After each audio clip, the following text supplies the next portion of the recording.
Marcus Thompson stood quietly in formation as the other recruits whispered and snickered behind him. At 28, he was older than most of the fresh-faced 18 and 19-year-olds surrounding him at the Navy training facility in Great Lakes, Illinois. His weathered hands and calm demeanor made him stand out like a lighthouse among fishing boats. The morning sun cast long shadows across the parade ground as Petty Officer Rodriguez called out commands. Marcus followed each instruction with precision, but he could feel the eyes of his fellow recruits burning into his back. They had been making jokes about him since day one of boot camp. "Hey, old man," whispered Jake Miller, a cocky kid from Texas with a loud mouth and an attitude to match. "What's that weird ink on your arm? Looks like some kind of foreign gibberish." Marcus glanced down at his left forearm where a series of intricate symbols were tattooed in black ink. The design was unusual, not the typical eagle, anchor, or patriotic imagery most sailors chose. Instead, it consisted of geometric patterns interwoven with what appeared to be Arabic or Persian script. "Probably got it in some back alley shop overseas," added Tommy Chen, another recruit who had taken to following Jake's lead in the harassment. "Bet he doesn't even know what it says. Could be a recipe for hummus for all he knows." The group of young men erupted in quiet laughter, careful not to attract the attention of their drill instructor. Marcus kept his eyes forward and his mouth shut. He had learned long ago that some battles weren't worth fighting, especially when the truth was more complicated than these boys could understand. During their lunch break, the mockery continued in the mess hall. Marcus sat alone at a corner table, methodically eating his regulation meal, while the whispers grew louder at nearby tables. "I heard he's some kind of ex-convict," Jake announced loud enough for Marcus to hear. "That's why he's starting over in the military at his age. Probably spent time in federal prison." "Those tattoos definitely look like gang symbols," Tommy agreed, nodding sagely despite his obvious lack of knowledge about tattoos, gangs, or much else beyond his suburban upbringing. Sarah Williams, one of the few female recruits in their division, shot the boys a disapproving look. "Maybe you should mind your own business instead of making up stories about people you don't know." "What's it to you, Williams?" Jake retorted. "You got a thing for older guys with criminal records?" Marcus continued eating, his expression unchanged. He had developed thick skin over the years, and the childish taunts of immature recruits barely registered. What they didn't know, what they couldn't know, was that every symbol on his arm had been earned through sacrifice and service in ways they had never imagined. The afternoon brought physical training, and Marcus excelled in ways that surprised his younger peers. While they huffed and puffed through basic exercises, he moved with the steady rhythm of someone accustomed to physical demands. His endurance was remarkable, his form perfect, and his intensity unwavering. "Show off," Jake muttered as Marcus completed his push-ups flawlessly while others struggled. During weapons training, Marcus demonstrated an familiarity with firearms that went far beyond the basic instruction they were receiving. His stance was professional, his grip confident, and his accuracy impressive. The drill instructor noticed but said nothing, though his eyes lingered on Marcus with a mixture of curiosity and respect. "Where'd you learn to shoot like that?" Tommy asked, his tone mixing suspicion with grudging admiration. "Practice," Marcus replied simply, offering no further explanation. As the weeks progressed, the speculation about Marcus grew more elaborate. Some recruits theorized he was former law enforcement who had been dismissed for misconduct.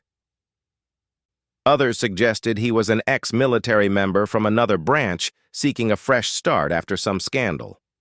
The tattoo remained a particular source of fascination and mockery. "I looked up those symbols online," Jake announced during evening downtime. "Definitely Middle Eastern. Either he's been to some pretty sketchy places or he's got some questionable affiliations." The implication hung in the air like smoke. In the post-9/11 military environment, anything with Middle Eastern connections could trigger suspicion and hostility. Marcus felt the subtle shift in how his fellow recruits looked at him, the mockery now tinged with something darker. Despite the growing isolation, Marcus maintained his focus on training. He excelled in every area: physical fitness, marksmanship, navigation, first aid, and military protocol. His performance was so consistently outstanding that even the drill instructors took notice. "Thompson," Petty Officer Rodriguez called after a particularly challenging exercise, "good work today. You've got natural leadership qualities." The compliment only served to increase the resentment among some of his peers. Jake and his followers saw Marcus's success as somehow diminishing their own standing, and their comments became more pointed and personal. One evening, as Marcus sat alone writing in a journal, Jake approached with his usual entourage. "What are you writing there, Thompson? Love letters to your terrorist buddies?" Marcus looked up calmly. "I'm writing to my daughter. She's 8 years old and wants to know how Daddy's doing in the Navy." The mention of a child momentarily threw Jake off balance, but he quickly recovered. "Right. And I'm sure you're a model father figure with that criminal past of yours." Marcus closed his journal and stood slowly. At 6 feet 2 inches and 190 pounds of lean muscle, he commanded respect even from those determined to dislike him. His voice was quiet but carried the weight of absolute certainty. "I've never been arrested, never been convicted of any crime, and never done anything to dishonor my country or my family. I joined the Navy to serve, just like everyone else here. Whether you believe that or not is your choice, but it doesn't change the facts." With that, he walked away, leaving Jake and his friends to process the unexpected directness of his response. As he headed to his bunk, Marcus touched the tattoo on his arm unconsciously, a habit he'd developed over the years. The symbols held memories that were both painful and precious, representing a chapter of his life that few would understand and fewer still would appreciate.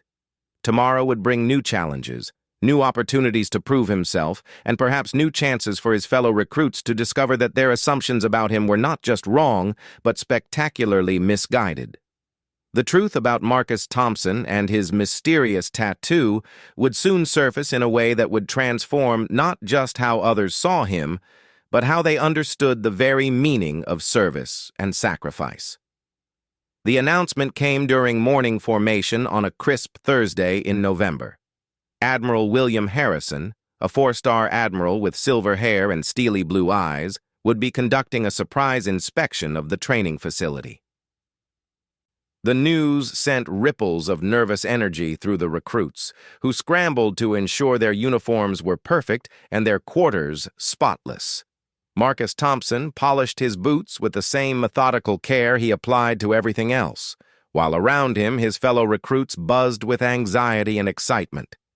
None of them had ever seen a 4-star admiral in person. Admiral Harrison was a legend in the Navy, a decorated combat veteran who had served in multiple theaters and earned respect throughout the entire military hierarchy. "I heard he can end your military career with a single word," whispered Tommy Chen, his voice tight with nervousness. "Yeah, and I heard he can spot a fake soldier from a mile away," added Jake Miller, shooting a meaningful glance toward Marcus. "Good thing we don't have any wannabes in our unit." Marcus ignored the comment, focusing instead on the inspection ahead. He had encountered high-ranking officers before, though under circumstances these recruits couldn't imagine. The prospect of meeting Admiral Harrison brought back memories he rarely allowed himself to revisit. The inspection began at 800 hours sharp. Admiral Harrison moved through the ranks with the practiced eye of someone who had evaluated thousands of military personnel over his distinguished career. He was accompanied by a small entourage of junior officers, but his presence dominated the space entirely. As the Admiral approached Marcus's section of the formation, Jake Miller stood at rigid attention, hoping to make a positive impression. His uniform was immaculate, his posture perfect, and his confidence evident. When Admiral Harrison paused in front of him, Jake's chest swelled with pride. "Name and hometown, sailor?" the Admiral asked in a voice that commanded instant respect. Seaman Recruit Miller, sir. From Dallas, Texas, sir. Admiral Harrison nodded and moved on without comment, leaving Jake slightly deflated. The inspection continued down the line. Brief exchanges, quick evaluations, and the occasional word of encouragement or correction. When Admiral Harrison reached Marcus, something unexpected happened. The Admiral's sharp gaze immediately went to Marcus's left forearm, where the edge of his tattoo was just visible beneath his rolled sleeve. For a moment that seemed to stretch into eternity, the two men locked eyes. Seaman Recruit Thompson, sir, Marcus announced clearly. From Phoenix, Arizona. Sir. But Admiral Harrison wasn't looking at Marcus's face anymore. His attention was fixed on the tattoo, his expression shifting from professional neutrality to something approaching amazement. Without warning, he stepped closer and spoke in a voice barely above a whisper. Roll up your sleeves, son. The request sent shockwaves through the watching recruits. This wasn't part of any normal inspection protocol. Marcus hesitated for just a fraction of a second before complying, rolling up his left sleeve to reveal the full extent of his tattoo. The symbols were intricate and meaningful, Arabic script interwoven with military insignia that few would recognize. At the center was a distinctive emblem that made Admiral Harrison's breath catch in his throat. The watching recruits saw the Admiral's reaction, but couldn't understand its significance. Where did you get this? Admiral Harrison asked, his voice carrying a weight that silenced every whisper in the formation. Afghanistan, sir. Kandahar Province, 2019 to 2021.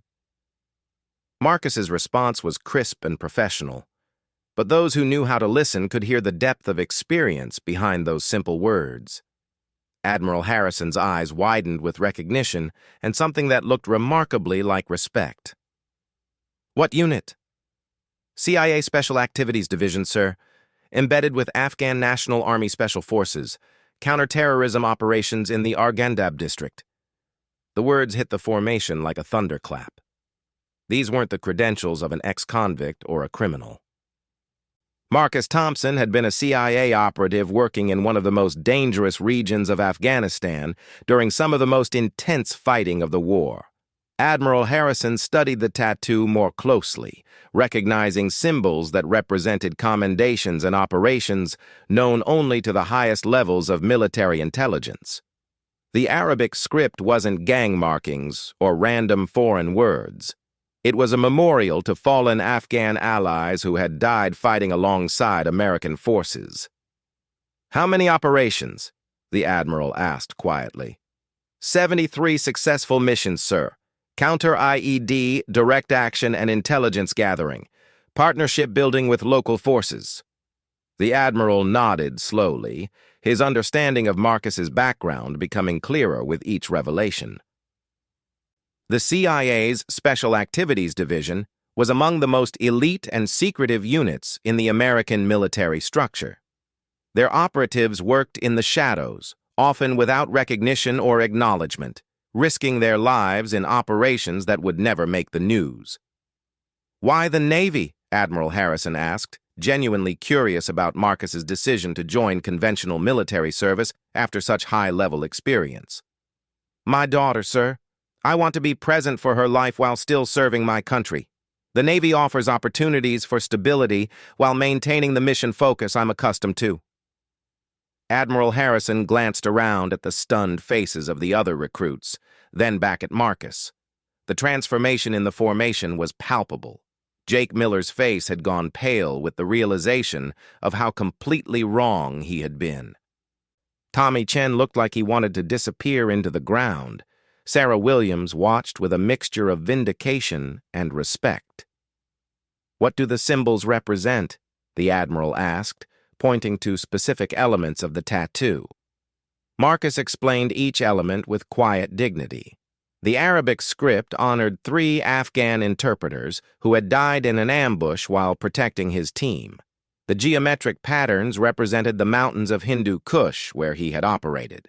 The military insignia marked successful joint operations that had saved American lives and disrupted terrorist networks. "This symbol here," Admiral Harrison said, pointing to a particular emblem. "I know this one. Operation Silent Thunder." Marcus nodded. "Yes, sir. March 2020. We extracted a kidnapped aid worker while maintaining cover of a humanitarian mission. Intel suggested the kidnapping was connected to a larger network planning attacks on coalition forces." Admiral Harrison had read the classified reports about Operation Silent Thunder. It had been a textbook example of interagency cooperation and tactical excellence. The fact that Marcus had been part of that operation elevated him in the Admiral's estimation considerably. "And you're starting over as a seaman recruit?" the Admiral asked, a note of incredulity in his voice. "Yes, sir. I want to earn my place in the Navy the same way as everyone else. My previous experience should enhance my service, not replace the need for proper training and integration into naval culture." The Admiral studied Marcus for another long moment, then stepped back and addressed the entire formation.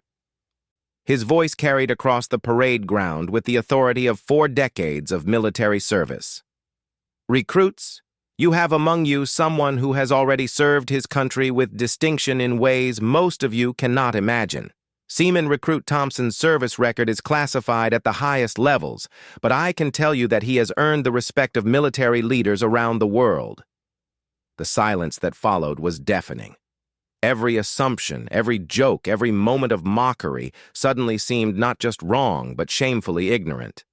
The recruits who had spent weeks questioning Marcus's character now found themselves questioning their own judgment.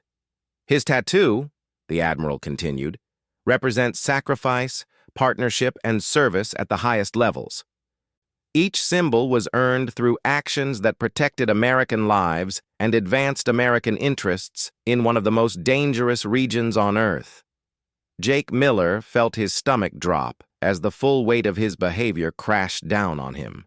He had mocked a genuine American hero, someone whose service made his own aspirations seem small and petty by comparison. The atmosphere in the barracks that evening was unlike anything the recruits had experienced since arriving at boot camp. The revelation about Marcus Thompson's background had fundamentally altered the social dynamics of their unit. Where once there had been mockery and suspicion, now there was an uncomfortable mixture of awe, embarrassment, and curiosity. Jake Miller sat on his bunk staring at his hands, replaying every cruel comment and dismissive joke he had made over the past several weeks. The weight of his behavior pressed down on him like a physical force. He had spent his entire military training thus far trying to establish himself as a leader among the recruits. But now he realized he had been following the leadership of someone truly exceptional without even recognizing it.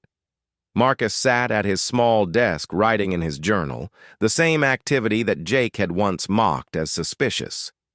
Now the recruits understood that he was documenting his military experience for his daughter, a child who would grow up knowing that her father had served his country with extraordinary distinction. "Thompson," Jake said quietly, his voice barely carrying across the room, "can I talk to you?" Marcus looked up from his writing, his expression neutral but not unwelcoming. "Sure." Jake approached hesitantly, aware that every other recruit in the barracks was listening, despite pretending to be occupied with their own activities. The conversation that was about to happen would set the tone for the remainder of their training. "I owe you an apology," Jake began, his voice thick with genuine remorse. "Actually, I owe you more than that. I've been completely out of line, and I had no right to make assumptions about your service or your character." Marcus set down his pen and turned to face Jake directly. "You didn't know. Military service takes many forms, and most of what I did won't show up in any public records. Your reaction was understandable." "No, it wasn't," Jake insisted. "Even if you had been a complete civilian, the way I treated you was wrong. But knowing what I know now..." He trailed off, struggling to find words adequate to express his embarrassment. "What do you know now?" Marcus asked, not in a challenging way, but with genuine curiosity about Jake's perspective. Jake took a deep breath. I know that while I was in high school playing football and complaining about homework, you were in Afghanistan risking your life to protect people like me. I know that the tattoo I made fun of represents friends who died serving alongside you. I know that I've been acting like a child around someone who has already proven himself as a man. The honesty in Jake's voice was unmistakable. Marcus studied the young recruit's face and saw genuine remorse mixed with a new understanding of what military service could actually mean. The thing about service, Marcus said slowly, is that it's not a competition. Your desire to serve your country is just as valid as mine. The difference is experience, not worth.